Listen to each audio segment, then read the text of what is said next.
Hi, this is Zanae Brooks, and I am the Democratic candidate for Indiana State Auditor. And I'm here with Miss Pam Carter, who was our last female Black elected official 30 years ago. So we wanted to do something to highlight the anniversary of Miss Pam Carter and maybe connect the dots of in our race. What I'm trying to do is be the first Black woman elected as the Indiana State Auditor. So we'll just kind of have a conversation about why representation matters. So thank you for joining me, Pam.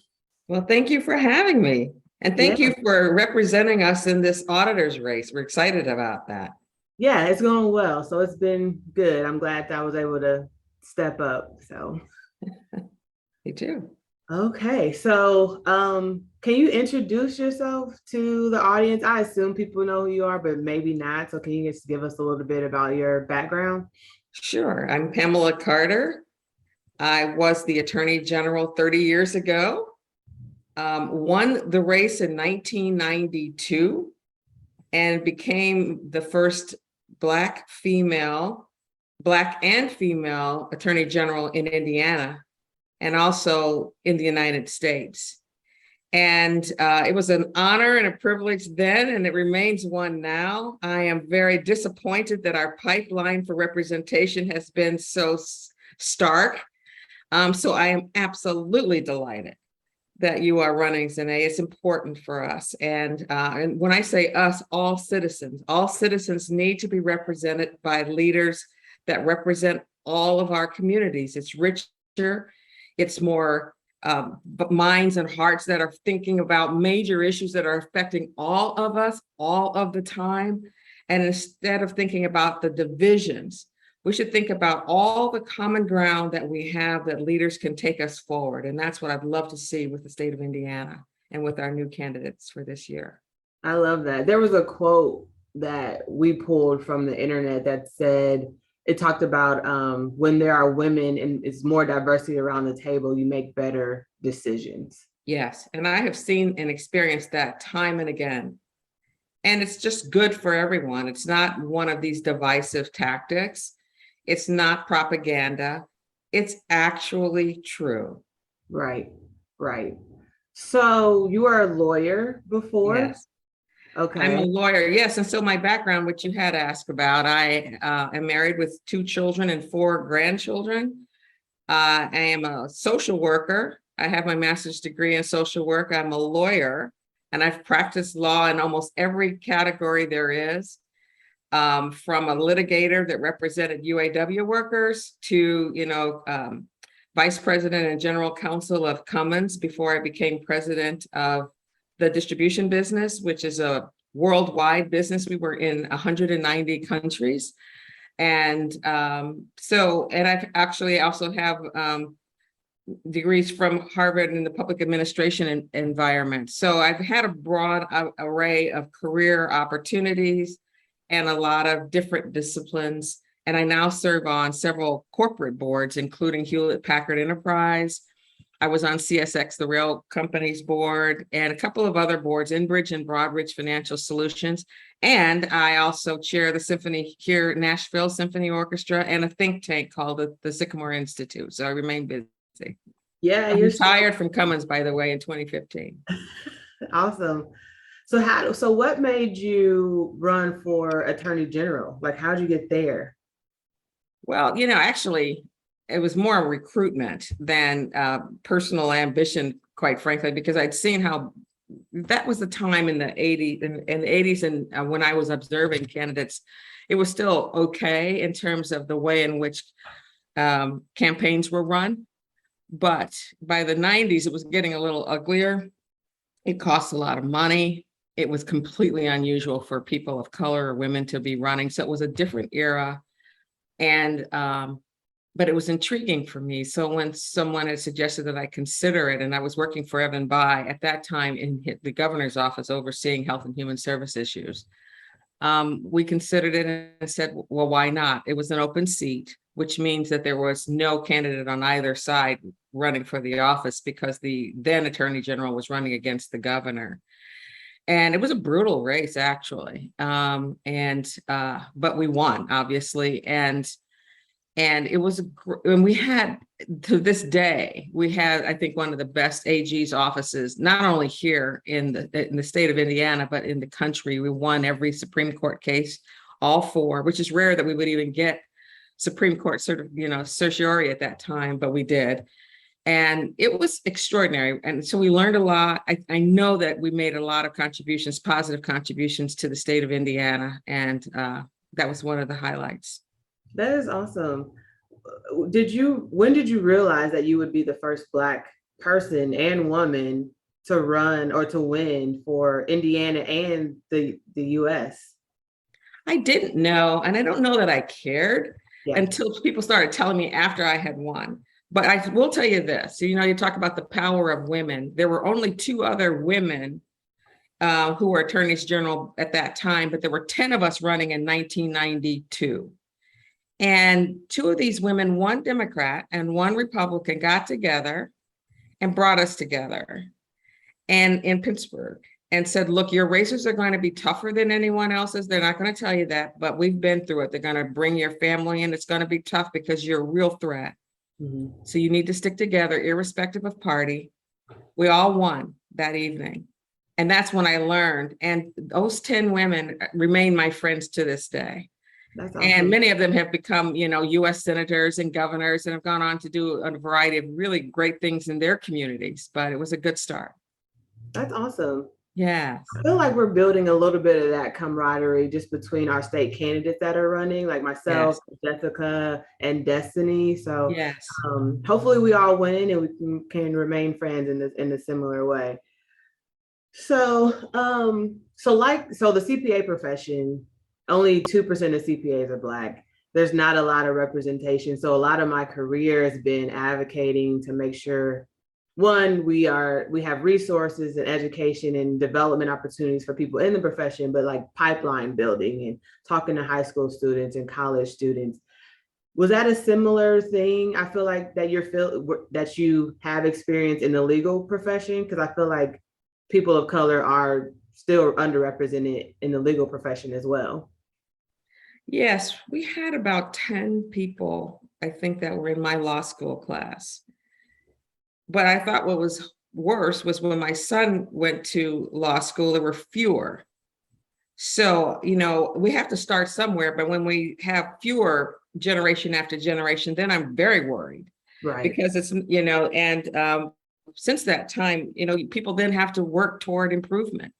I've worked very, very closely with the law school, and they've done a great job where there are way more people now that are African Americans and everyone else that represent our community at the law schools. So there has been progress, but it seems to be in starts and stops.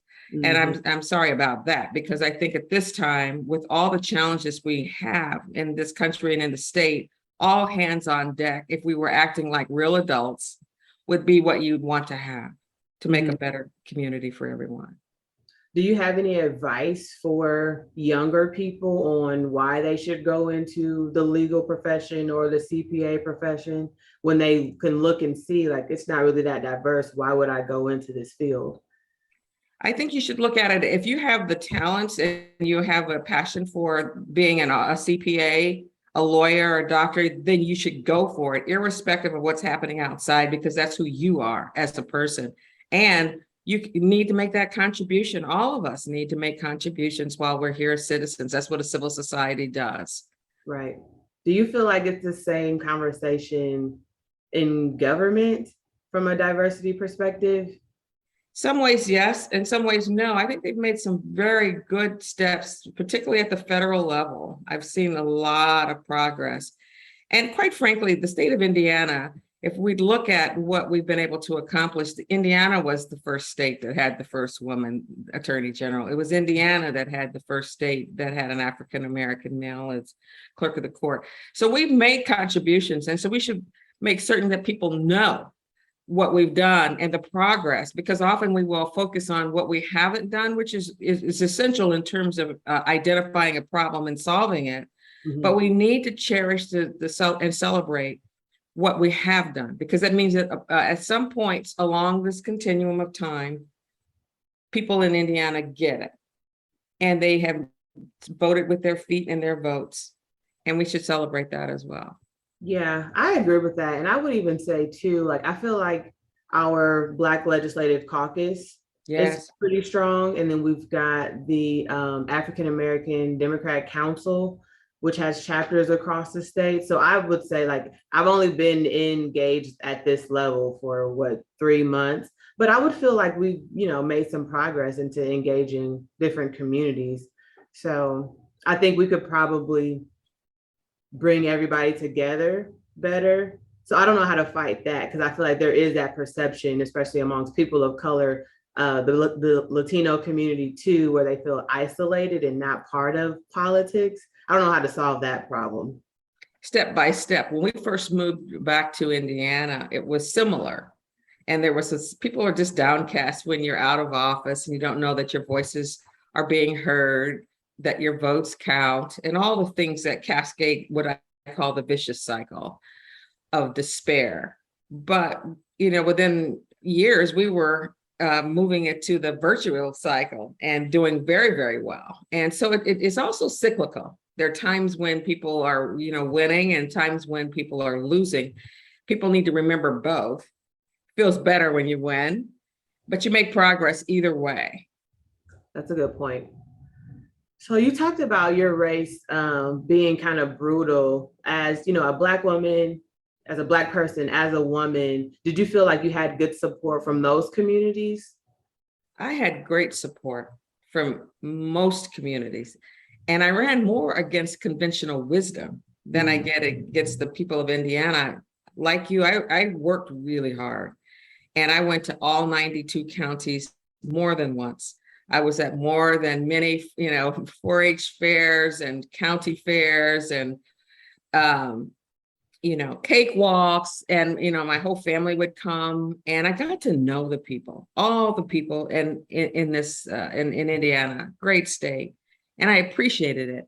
But most importantly, they appreciated me coming. Many of them had said I'd never seen an elected official, irrespective of what role they've played, and they appreciated that. I found that they were more informed, they cared more deeply than they're cast as, and they just wanted to know more. And so we had great conversations, and it actually worked. And it was funny because I was ahead in the polls throughout, but the conventional wisdom just would not accept it. And even on the day of my election, the polls were standing the same. They were different then, a little bit more accurate than they are now. But they waited, the media, because they couldn't believe it. So when I ran strong in the South, Southern Indiana, which I think surprised them. And I ran well in Central Indiana. And as you know, Northern Indiana comes in later that evening. Mm-hmm. But it was Ed. And they called every race but mine. They counted it more. They just couldn't believe or want to accept that I had won. But what was so nice is when they finally called it late at night, 10, 11 o'clock at night, people waited, in the ballroom for us to come down from the room, and we did. And so it was a big celebration, and I think it just disproved a lot of the conventional wisdom, even though I think people in general were much more willing to accept me as a candidate and eventually as an attorney general. That is awesome. I love that. I feel like I've spent a lot of time in predominantly white spaces, white male spaces. Mm-hmm. And it hasn't been a terrible experience for me, working at different CPA firms. I've had great sponsors and mentors. And I've also been intentional about, especially in more recent years, trying to bring my whole self to work. And I feel like everybody appreciates that. So when I think of the term like representation matters, to me, I feel like it means showing up in those spaces as my own self and speaking on behalf of my people so that other people have an understanding, like, here's a Black woman. Black women are not, a monolith. They can have different perspectives, different backgrounds, all of those things, but it's important to have these different voices at the table. And it's important for younger people, young girls, young boys of any background to see different people at those tables. So those are the type of things that I think about when we say representation matters. And I feel like that's kind of like a buzz term now. But when you hear representation matters, especially like having been, part of the history makers. What does that mean to you? Actually, it means the same thing because, you find yourselves, particularly in professions and other areas where there are fewer women or fewer African Americans or Latinos or indigenous communities, Asians, that people will, I have found most people will accept you as you are. I've often thought that there's this other kind of voice that's always trying to tell us that we shouldn't be that way. But I've been welcomed, quite frankly, in most environments that I've ever been in. And I have to tell you this really quick story. When I was at a law firm while I was running for office, and I would get every single day on my seat, at my desk seat in my office, some real positive, upbeat, hang in there, you're going to do it or whatever. And I never knew who it was. And then after the election and after I had been in office, maybe 2 weeks, this gentleman came, and it was a white male, my peer. He was about my age. And the reason I say that is that's when you're most competitive, maybe people would be less willing to root you on from a different party. But he just, he was excited for me, and he was excited as a member of the law firm.